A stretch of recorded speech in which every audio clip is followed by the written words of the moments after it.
Fala, povão querido do terceiro B, tudo belezinha? Espero que sim. Muito bem, então, povo, mais um vídeo de português, vamos lá. A apostila é Aprender Sempre, volume 1, sequência de atividades 4. No vídeo de hoje, aulas 5 e 6. A página, como sempre, está aí na sua tela, página 54, tá bom? Então, aqui na página 54, temos um restinho, né, da aula 4, que se Deus quiser vocês já fizeram, senão vocês não estariam vendo este vídeo. Então aqui, ó, aula 5. Vamos lá. O que você pensa sobre isso? Objetivos da aula: diferenciar os registros escrito e oral, né? Mostrar que a maneira de você escrever, a linguagem que você usa quando você está escrevendo, não necessariamente é a mesma que você usa quando você está usando, quando você está falando apenas, sabe? Conversando, tá bom? E também adequar o registro escrito e oral às situações de uso da linguagem, é aquilo que eu sempre falo para vocês. A linguagem ela é como roupa, conforme a situação é o tipo de roupa que você usa, não é? Com a linguagem é a mesma coisa, conforme a situação é o tipo de linguagem que você usa. Vamos praticar. Atividade 1, vamos praticar. Faça os questionamentos oralmente para o seu colega ao lado. Ih, rapaz, não vai rolar, né? Então eu vou ter que escrever. Mas é engraçado, se é para fazer oralmente, por que tem linha então, né? Mas nós vamos usar, porque não dá para fazer oralmente, então você vai escrever aí. Ó. Você se considera um bom falante da língua? Por quê? Então aí é pessoal, né, gente? Nessas duas linhas você vai colocar sobre você mesmo se você se considera um bom falante da língua e por quê, tá? Vira a página, página 55. B de bola. Você se considera um bom leitor e escritor? Justifique a sua resposta. Você gosta de ler, você gosta de escrever? Se sim, coloque, se não, coloque, justifique o porquê, tá? Agora registre no seu caderno de anotações as não, ele não vai ter uma resposta do colega porque não tem como. Tá. 2. Aprofundando nossa reflexão.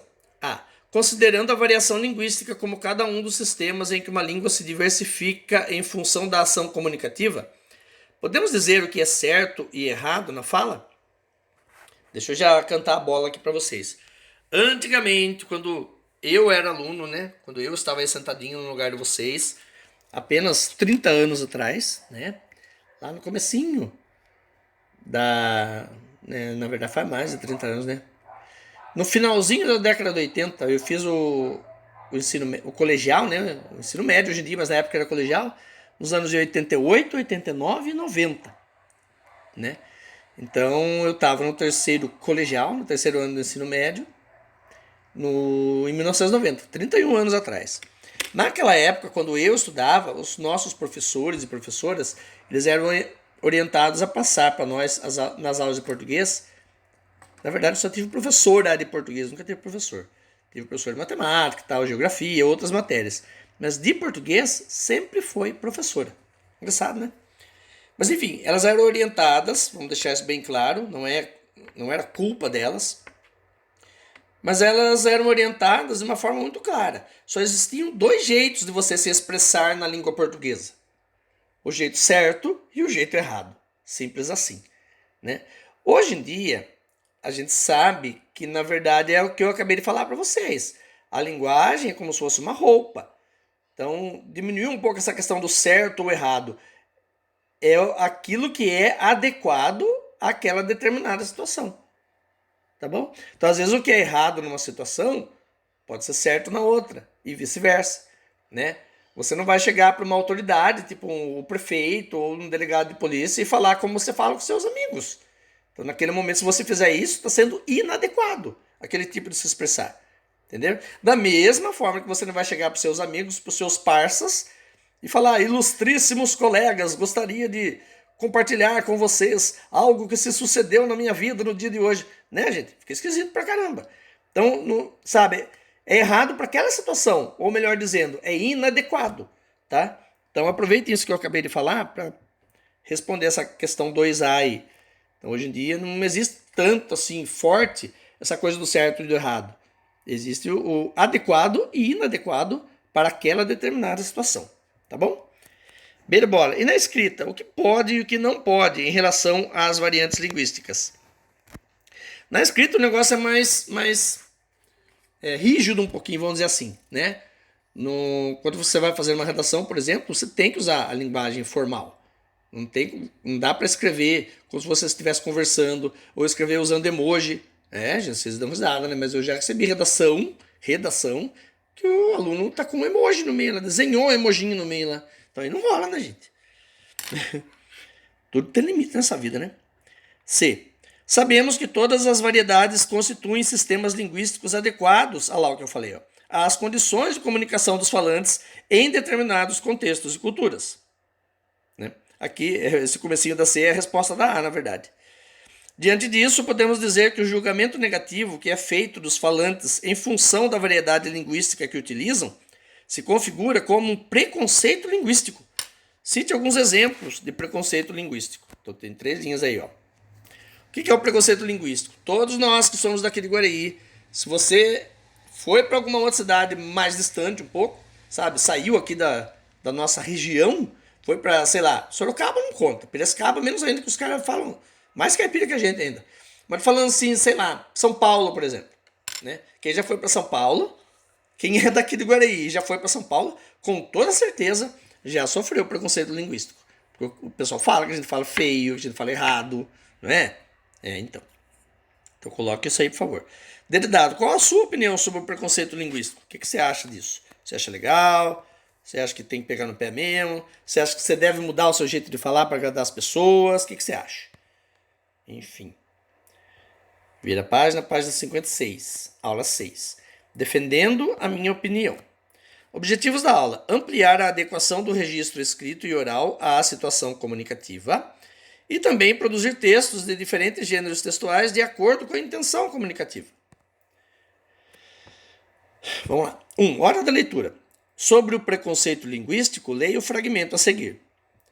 Parece haver cada vez mais, nos dias de hoje, uma forte tendência a lutar contra as mais variadas formas de preconceito, a mostrar que eles, os preconceitos, não têm nenhum fundamento racional, nenhuma justificativa, e que são apenas o resultado da ignorância, da intolerância ou da manipulação ideológica. Infelizmente, porém, essa tendência não tem atingido um tipo de preconceito muito comum na sociedade brasileira, o preconceito linguístico. Muito pelo contrário, o que vemos é esse preconceito ser alimentado diariamente em programas de televisão e de rádio, em colunas de jornal e revista, em livros e manuais que pretendem ensinar o que é certo e o que é errado. Sem falar, é claro, nos instrumentos tradicionais de ensino da língua, a gramática normativa e os livros didáticos.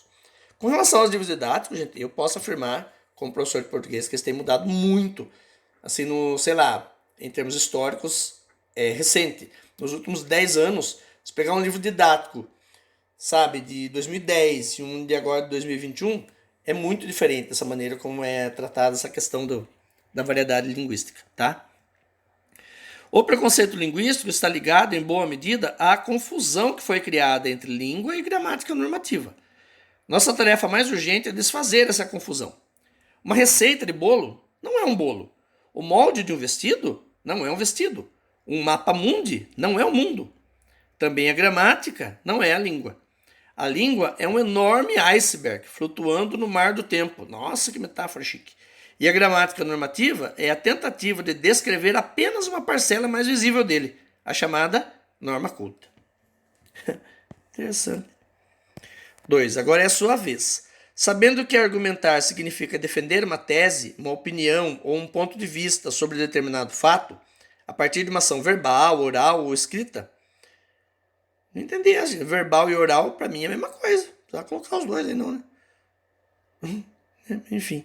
Verbal ou escrita, né? A mesma coisa. Enfim, verbal e oral é a mesma coisa. São a mesma coisa. Não precisa colocar os dois aí, isso que eu tô falando, tá? A partir de uma ação verbal ou escrita. Tendo em vista a leitura do fragmento anterior, do trechinho anterior, né? E considerando as opiniões que você apresentou na aula passada sobre preconceito linguístico, apresente 3 argumentos que defendem sua opinião. Para isso, lembre-se da estrutura do parágrafo, que deve apresentar uma ideia central, geralmente a introdução do parágrafo, as ideias secundárias e a conclusão. Então aqui, o que você vai colocar? 3 ideias, 3 opiniões que você tem sobre essa questão do preconceito linguístico.